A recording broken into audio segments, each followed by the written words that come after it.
अच्छा साकिब बशीर साहब, यही एक चीज़ के प्लान है क्या? क्योंकि हमने देखा कि जो गुज़िश्ता एहतजाज हुआ था उसमें केपी से ज़्यादा लोग शामिल थे और हमने देखा कि पंजाब से उस तरह नहीं थे, और पंजाब में हम लीडरशिप पाकिस्तान तहरीक इंसाफ की लीडरशिप के फुकदान की बात करते हैं।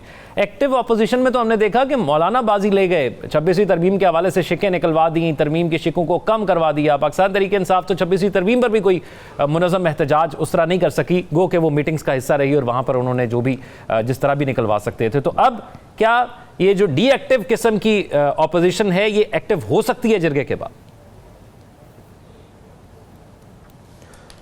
अच्छा, मेरा व्यू थोड़ा सा मुख्तलिफ है इसके हवाले से, क्योंकि अगर देखा जाए तो पीटीआई के पास स्पेस नहीं थी और नहीं है। मतलब उनके पास उस तरह स्पेस नहीं है कि जिस तरह बाकी पॉलिटिकल पार्टीज़ अगर कोई जलसा, कोई एहतजाज कोई करना चाहें तो वो कर सकती हैं। आज भी कोई सिचुएशन उनके लिए नॉर्मल नहीं है। तो इस नॉर्मल जो सिचुएशन नहीं है, इस दौरान इन्होंने 8 सितंबर को जलसा किया, 22 सितंबर को लाहौर में किया, 4 को इस्लामाबाद में किया। इसको हम साइड पे रख देते हैं कि उस पर हुआ क्या। हुकूमत जो है वो एक हफ्ता पैनिक में चली गई, जो पर्पस था वो सर्व हुआ। मतलब मैं ये कहता हूँ कि वो जो सिचुएशन एक डेवलप हुई थी, उस सिचुएशन ने हुकूमत को जो है वो हिला दिया। बेशक वो आए, डी चौक नहीं पहुंच सके और पहले से ही वापस हो गए।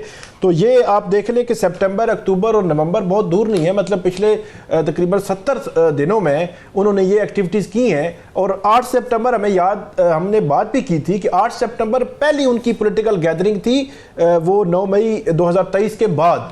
तो उसके बाद से लेकर 2 मंथ में उन्होंने अब ये प्लानिंग कर रहे हैं। अब अभी जो उन्होंने जो सवाबी में रखा है, वो उसका मकसद यही है कि वो ज़्यादा से ज़्यादा प्रेशराइज करें हुकूमत को, और हुकूमत जो है वो यकीनी तौर पर ऐसी सिचुएशन नहीं चाह रही होगी जहाँ पे वो चाहते हैं कि एक स्टेबल गवर्नमेंट, स्टेबल हालात हों, अदम इस्तेहकाम ना हो, सियासी तौर पर भी सरमायाकारी लाना चाहते हैं, उसमें कामयाबी नहीं हो रही।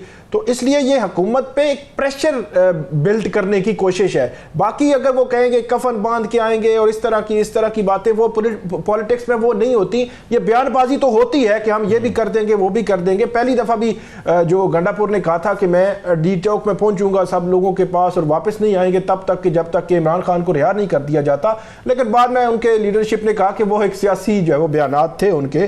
तो ये बड़ा इंपॉर्टेंट है मेरी नज़र में उनके लिए। तो वो पॉजिटिवली वो आगे बढ़ रहे हैं और प्रेशराइज कर रहे हैं गवर्नमेंट पे।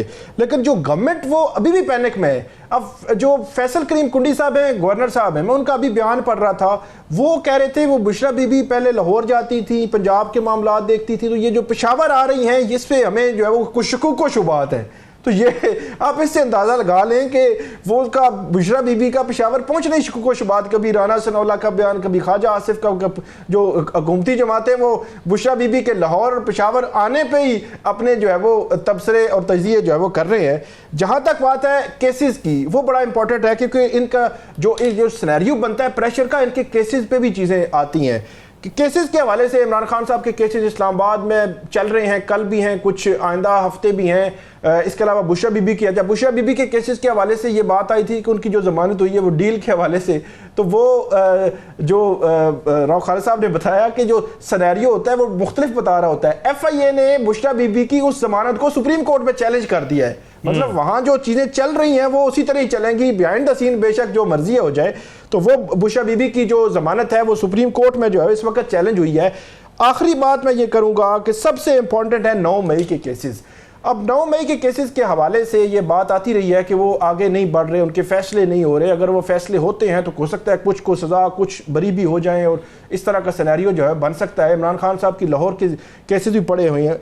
7 नवंबर को जो चीफ जस्टिस याह्या अफरीदी है उन्होंने एंटी टेररिज्म कोर्ट के जजेस को बुलाया हुआ है। उनका ताल्लुक 9 मई के केसेस से है। ये मैं खबर दे रहा हूँ 9 मई के केसेस से। इस तरह के ये एक अदलिया पर, अदालतों पर ये इल्ज़ाम आ रहा है कि इतने बड़े जो इल्ज़ामात हैं और उन पर पिछले 1.5 साल से फैसले नहीं हो सके। अगरचे सिनेरियो मुख्तलिफ है कि वहाँ पे अदालतों का सिर्फ कसूर नहीं है, प्रोसिक्यूशन का भी कसूर है, लेकिन ऐसे लगता है कि वहाँ से जो बड़ा क्लियर कट एक मैसेज आएगा कि जो केसेस आपके सामने यहाँ मेरिट पर फैसला करते हैं आप डिले नहीं होगा। तो ये एक सिनेरियो फिर पीटीआई की एक पॉलिटिकल मूवमेंट और जो लीगल उनके मामलात हैं उनमें इसको आगे लेकर चलेगा। और मुझे ऐसे लगता है कि आइंदा चांद माह में या तो ये है कि सिनेरियो टोटल डिफरेंट जो है वो तब्दील हो जाएगा, या कम से कम 9 मई के केसेस का फैसले जो है वो हो जाएंगे। ये आपने एक तो कहा कि ये टाइमिंग जो है ये क्या होगी, अभी ये रेफरेंडम के बाद होगा, तो मैं ज़रा उनसे जान लेता हूँ। साकिब बशीर साहब, ये क्या निगोशिएट क्या हो सकता है अगर कोई तहरीक चलती है, और फिर उसकी टाइमिंग क्या हो सकती है, क्योंकि 26वीं आईनी तरमीम को तो पास हुए अब काफ़ी दिन गुजर गए। एक तो 26वीं आईनी जो तरमीम है वो सुप्रीम कोर्ट में चैलेंज हो चुकी है। बलूचिस्तान हाई कोर्ट बार और इस्लामाबाद जो लाहौर हाई कोर्ट बार है और इस तरह सिविल सोसाइटी की जानिब से भी इसको चैलेंज किया गया है सुप्रीम कोर्ट में। तो बुनियादी जो पॉइंट है इनकी जिस मूवमेंट का, वो मेरे ख्याल में बहुत तेज़ी और जल्दी से आगे चीज़ें नहीं बढ़ेंगी। उनका एक प्रेशर बनाना है ताकि सुप्रीम कोर्ट ऑफ पाकिस्तान इन आइनी तरमीम के ख़िलाफ़ दरख्वास्तों को सुने, और जब वो सुनी जाएंगी तो उस रोज़ को उन की समातों के दौरान वहाँ मौजूदगी, फिर आल पाकिस्तान लॉयर्स कन्वेंशन ये बात कर रहे हैं। सबसे जो अहम बात इन्होंने की, जो इन पे आ रहा था एक स्टिग्मा कि वो पीटीआई बैक जो है वो एक लॉयर मूवमेंट शुरू हो रही है। 2 चीज़ें उन्होंने कल इस हवाले से फाइनलाइज की हैं, जो उनके करता धरता है उनसे मेरी बात हुई।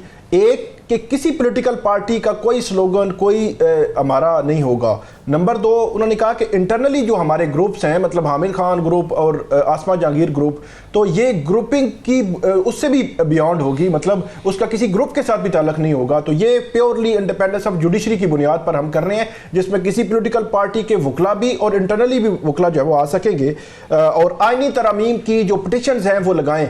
एक बात उन्होंने की मुनीर मलिक, इसमें 3 लोग जो बड़े इंपॉर्टेंट हैं, मुनीर मलिक, अली अहमद कुर्द, हामिद खान, ये 2007 की जो वकला तहरीक थी उसमें लीडिंग रोल जो है इनका था। मुनीर मलिक जो कहते हैं कि अब जुडिशरी को फ्रंट पे आना पड़ेगा और जुडिशरी को किरदार अदा करना पड़ेगा। और उन्होंने एक और बात की कि फुल कोर्ट बुलाएं और फुल कोर्ट आइनी तरामीम के खिलाफ दरखास्तें सुने।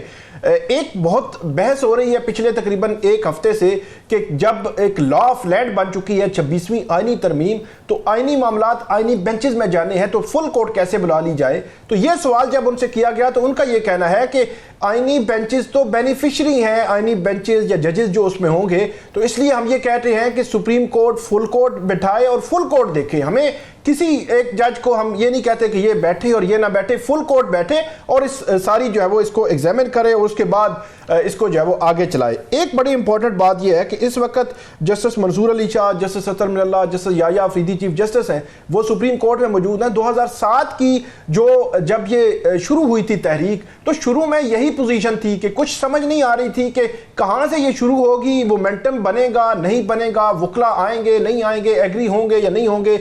जनरल मुशर्रफ का तोती जो है वो बोलता था उस वक्त, तो उसका जो हुकूमत की एक ग्रिप भी थी जो बार्स है उन पे, और उस वक्त भी कुछ वकला जो है मुखालिफ भी थे उस वकला तहरीक के। लेकिन यह है कि वो वकला तहरीक चली, शुरू में मोमेंटम नहीं था।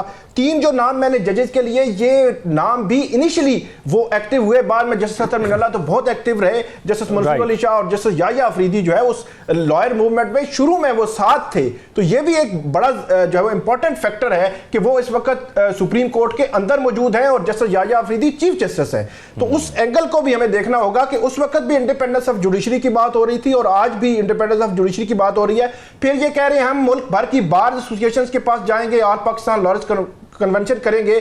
लेकिन इस सारे सिनेरियो में ये कहना कि ये कामयाब हो जाएंगे हतमी तौर पर हम कुछ नहीं कह सकते। लेकिन लॉयर्स जो है वो इस हवाले से पुरुमीद जरूर है कि हम इसका मोमेंटम जो है वो बना लेंगे। मोमेंटम बनते वैसे देर नहीं लगती।